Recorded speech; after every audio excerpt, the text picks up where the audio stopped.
Welcome to this week's edition of the Wheels and Deals Community Spotlight, brought to you by Wheels and Deals of Pomeroy and the Meg's Independent Press. This is Kara Rose with Meg's Independent Press, and I'm here again for another episode of Community Spotlight, sponsored by Wheels and Deals.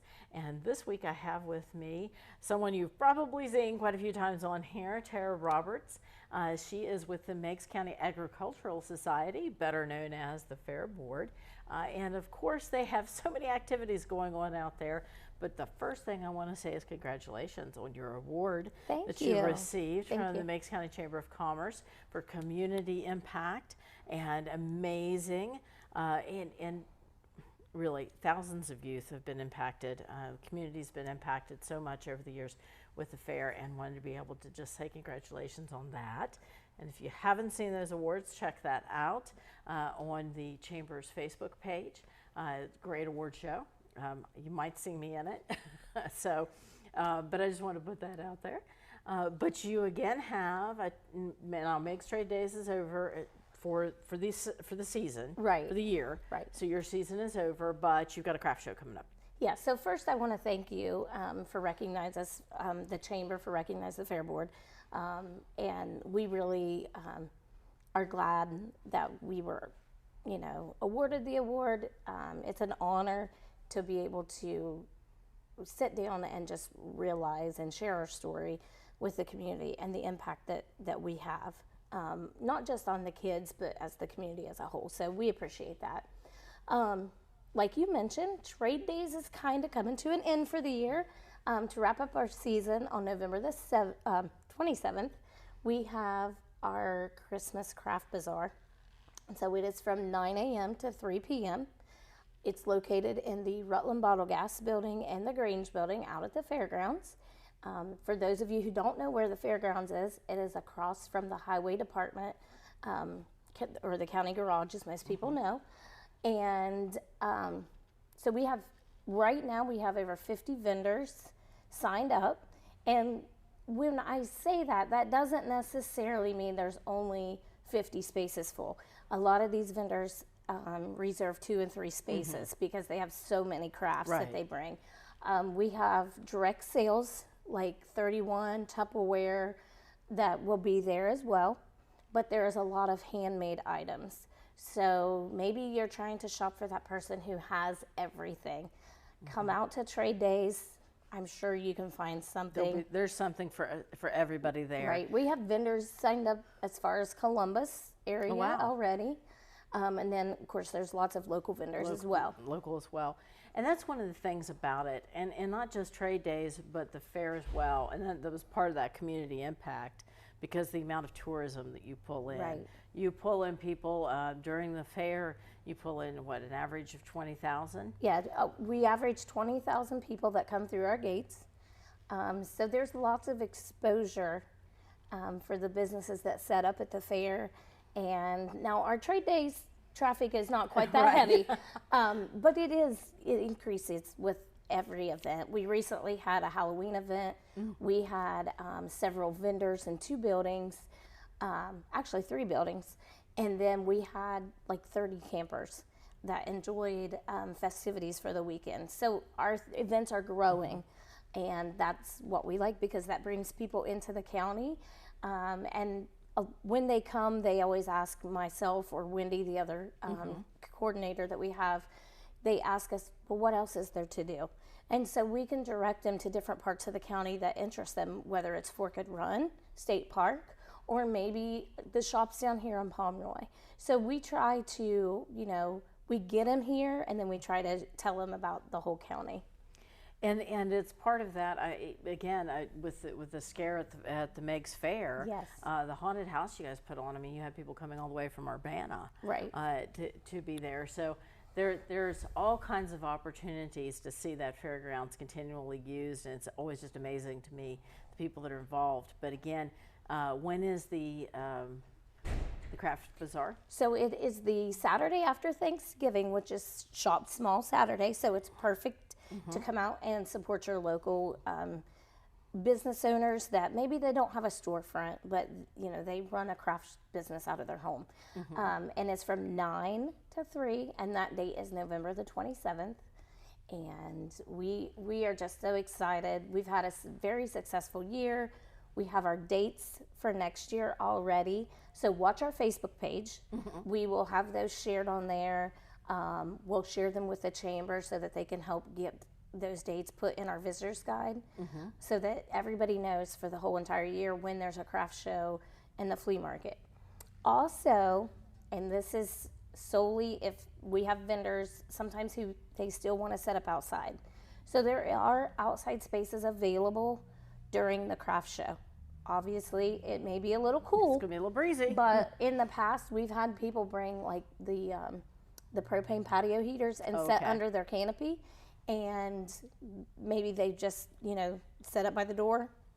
We've had a guy there that sells the bulk laundry detergent. Okay, yeah. We have some other things that people come. So just stop by. You never know what's going to be You never know there. what's going to be there.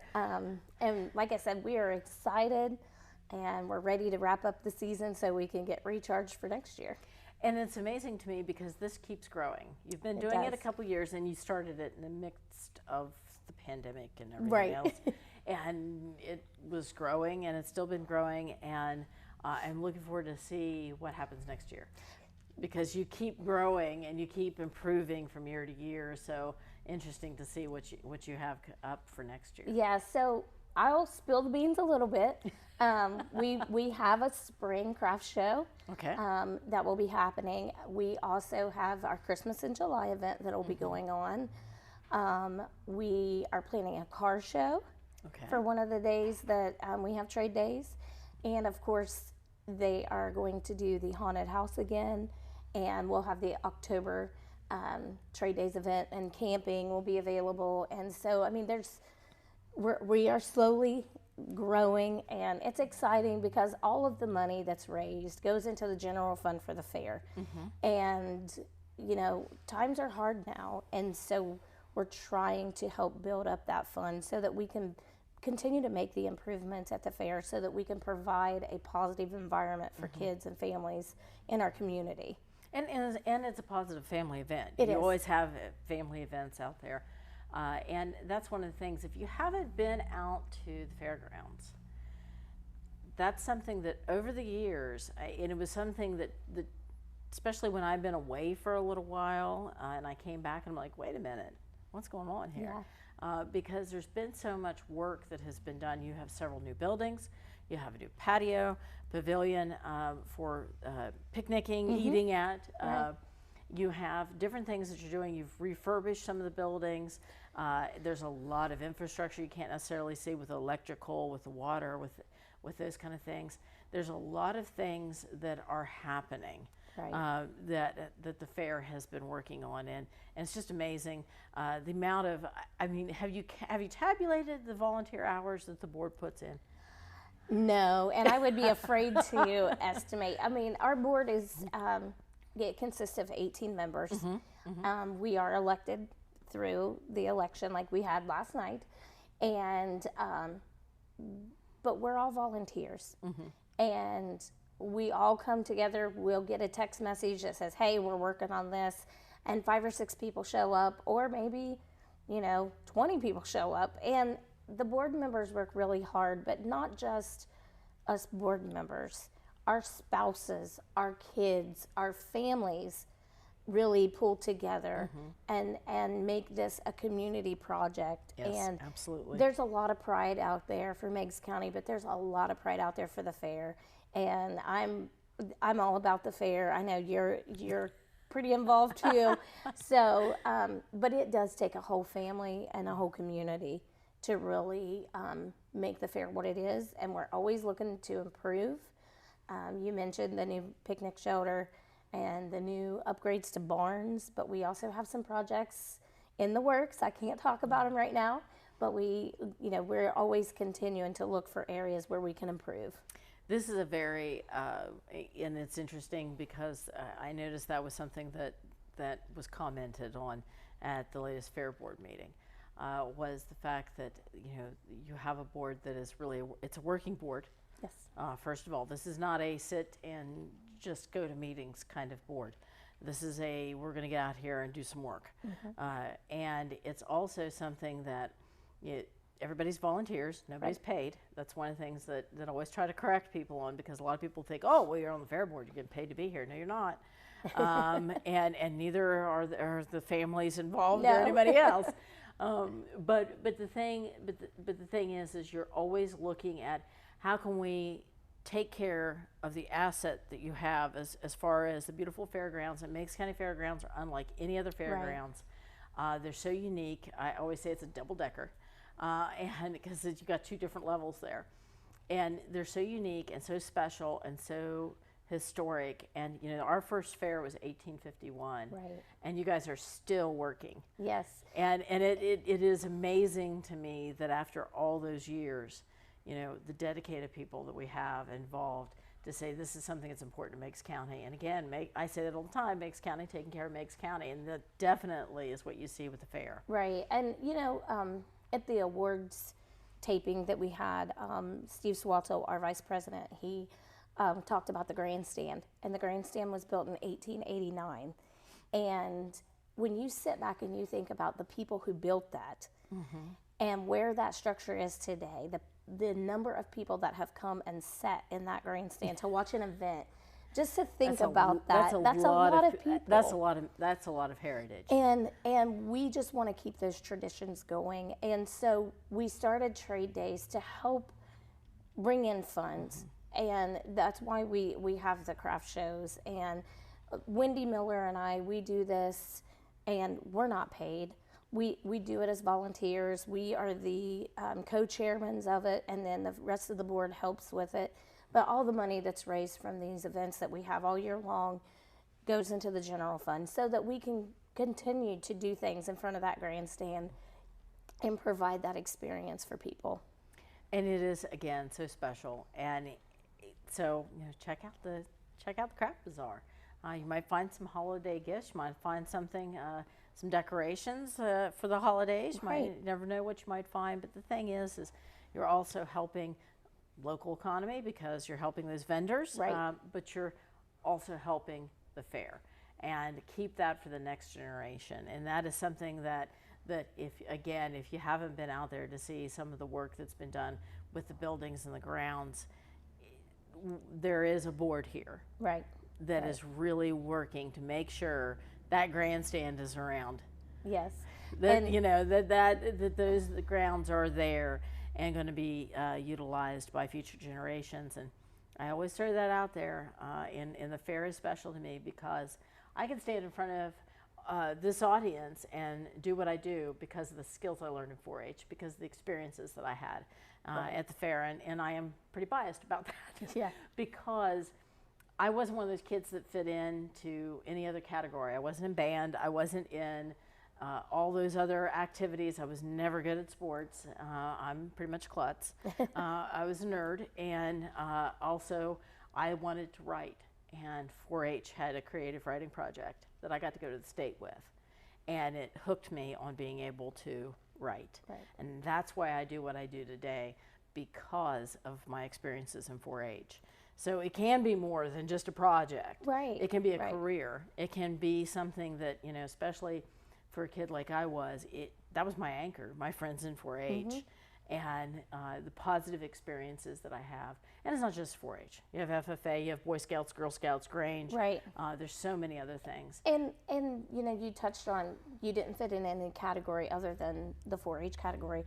But you can do sports and still be in those organizations. You can make it work, and you don't have to take animals to the fair. A lot of people think, well, 4-H and FFA and Grange and that stuff's not for me because I don't have room to put an animal.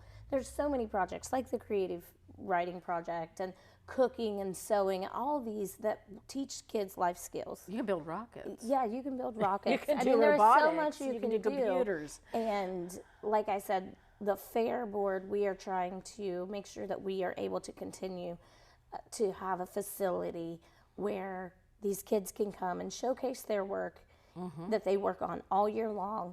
And our fair's the third week in August, so we want to make sure that we are able to have the best fair out there And that's why we have trade days. That's why we have the bingo that we had a few weeks ago, and these fundraisers that the junior and senior fair boards do, is to ensure that the future will still be able to do those things. So come out November the 27th to the Craft Bazaar from 9 to 3 and get yourself something. If you don't buy a gift for anybody else, buy it for yourself. Do a little self-care there. Exactly.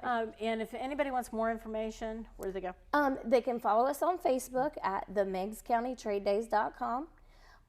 Or you can look myself up on Facebook or Wendy Miller. My name is Tara Roberts.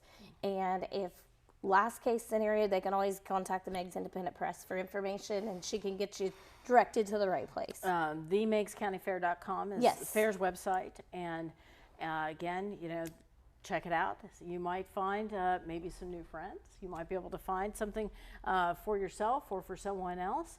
And it's always an experience. You never know what you're going to find. I heard there might be a possibility there might be a There might be a visitor special visitor. We're working on also maybe having a little place for a pop-up photo booth. So there's some things in the works that'll make it exciting. Things that might be there. So check that out, and we'll see you again next week for another episode of Community Spotlight, sponsored by Wheels and Deals. This week's Community Spotlight is brought to you by Wheels and Deals of Pomeroy and the Meigs Independent Press.